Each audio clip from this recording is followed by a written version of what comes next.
Hello friends, how are you doing? I hope you are doing safe and fine. वैसे मुझे किताबें पढ़ने का बड़ा शौक है, so I keep reading books of different genres and today I came across a very interesting story. तो मैंने सोचा कि आप लोगों के साथ शेयर करना तो बनता है। So here is how the story goes. शायद आपने अपने लाइफ में बेताल पच्चीसी के बारे में सुना होगा। So basically this is a book which has 25 different stories। और इन स्टोरीज का महत्व ये है कि इनके अंदर लाइफ के बारे में कुछ बहुत ही गहरे रहस्य, गहरे मीनिंग्स छुपे हुए हैं, काफ़ी डीप है। सो अगर एक 6 साल का बच्चा इन स्टोरीज को पढ़े तो उससे तो मनोरंजन हो जाएगा। अगर एक adult like you and me अगर हम इसे पढ़े तो मनोरंजन के साथ साथ हमें कुछ सीखने को भी मिल जाएगा। और अगर एक संत पुरुष या ज्ञानी पुरुष इसे पढ़ ले तो जीवन के जो गहरे रहस्य हैं जो इस कहानी में छुपे हुए हैं वो उसे मिल जाए। तो चलिए इस कहानी को शुरू करते हैं। सो ये कहानी है पुराने ज़माने की, जब राजा महाराजा सम्राट हुआ करते थे। तो एक बहुत ही बड़ा महल था एक गांव में, और वो महल था सम्राट वीर विक्रमादित्य का। और उस जमाने में एक रिवाज था कि सुबह सुबह गांव के सभी लोग इकट्ठा होकर राजमहल के सामने लाइन लगाते थे। बताएं क्यों? ताकि वो गांव के सभी लोग राजा को अपनी अपनी कैपेसिटी के अनुसार एक भेंट दे सके। तो वैसे ही होता था। वीर विक्रमादित्य के राजमहल के बाहर हर रोज सुबह गांव के सभी लोगों की भीड़ लगती थी और सभी लोग कुछ ना कुछ भेंट लेकर आते थे राजा को देने के लिए। उसी भीड़ में एक फकीर था। अब ये फकीर जो था वो बहुत ही दूर से आता था, हर रोज आता था टाइम टू टाइम, मॉर्निंग के टाइम पे, और वो लाइन में खड़ा हो जाता था राजा को भेंट देने के लिए। और जब उस फकीर की बारी आती तो वो राजा को एक बहुत ही जंगली सा दिखने वाला फल भेंट करता था। अब ये फल जो था वो बहुत ही असाधारण दिखने वाला था। It was not normal. So Raja basically उस फल को लेते और अपने वजीर को दे देते। बिकॉज इतनी भीड़ थी, इतनी सारी भेंट आ रही थी, तो राजा बेसिकली सारी भेंट अपने वजीर को देते और कहते कि भाई इसे संभाल कर रखो। तो ये सिलसिला बहुत साल तक चला। राजा ने कभी फकीर से ये पूछा नहीं कि भाई तुम मुझे ये फल क्यों दे रहे हो, इसके पीछे एक वजह क्या है। बिकॉज एक तो राजा के पास फुर्सत नहीं थी, टाइम नहीं था, और फकीर को पूछे तो पूछे क्या, वो तो फकीर ठहरा, दे देकर वो फल ही दे पाएगा। सो ये सिलसिला जो है वो 10 साल तक चला। तो एक दिन ऐसा हुआ कि राजा का जो वजीर था वो बीमार पड़ गया, और बीमार पड़ने के कारण वजीर वॉज एब्सेंट। तो राजा का एक पाला हुआ बंदर था जो उस दिन राजा के बाजू में बैठा था। तो जब फकीर ने राजा को भेंट दी तो राजा ने वो लेकर उस बंदर को दे दिया।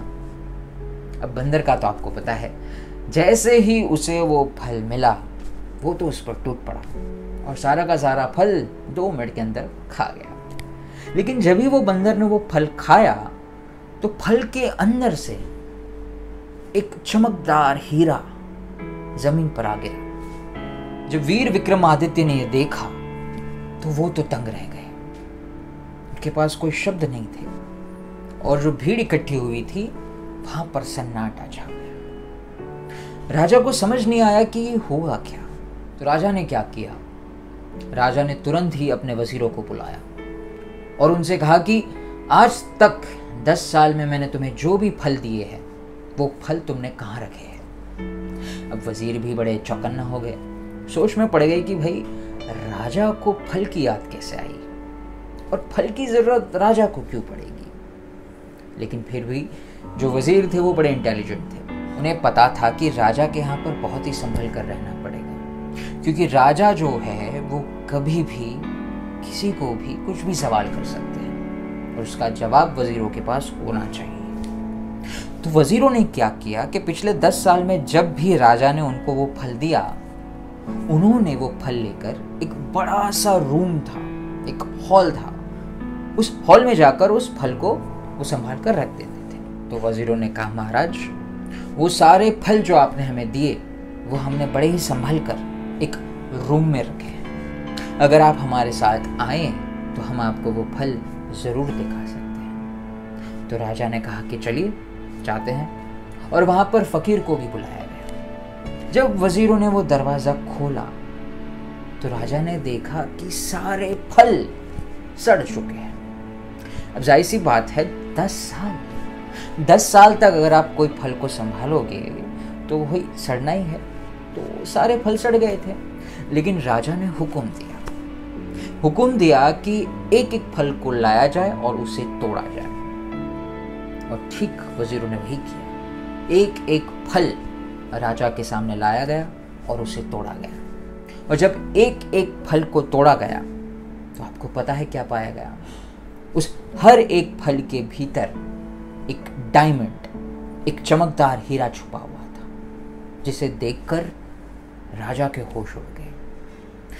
उन्हें ये अंदाजा हो गया कि ये जो फकीर है ये कोई साधारण व्यक्ति नहीं है, ये बहुत ही असाधारण व्यक्ति है। इसलिए राजा गए फकीर के पास और उनके चरणों में गिर गए और हाथ जोड़कर कहा कि फकीर जी, आप मुझे कृपया करके ये बताइए कि ये जो 10 साल से आप मुझे फल दे रहे थे उसका रहस्य क्या है, उसका मीनिंग क्या है, और इन फलों के भीतर जो हीरे निकल रहे हैं वो क्या है और कैसे।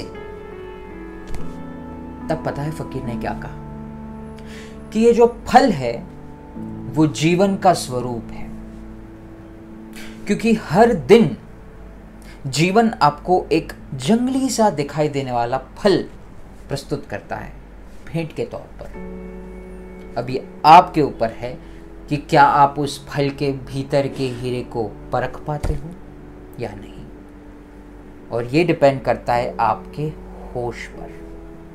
अगर आपने होश साधा तो आपको हर दिन जिंदगी जो फल देती है उसके भीतर का हीरा परखने आ जाएगा, और अगर होश ना साधा तो जिस तरह से ये 10 साल चले गए उस तरह जिंदगी भी गुजर जाएगी, कोई अर्थ ना होगा। तो जिंदगी आपको हर दिन एक फल देती है, आपका काम है होश रखना, क्योंकि जब होश रखोगे तो वर्तमान को उसकी पूर्णता में जी पाओगे, और जब पूर्णता में जियोगे तो उसके भीतर के हीरे को परख पाओगे।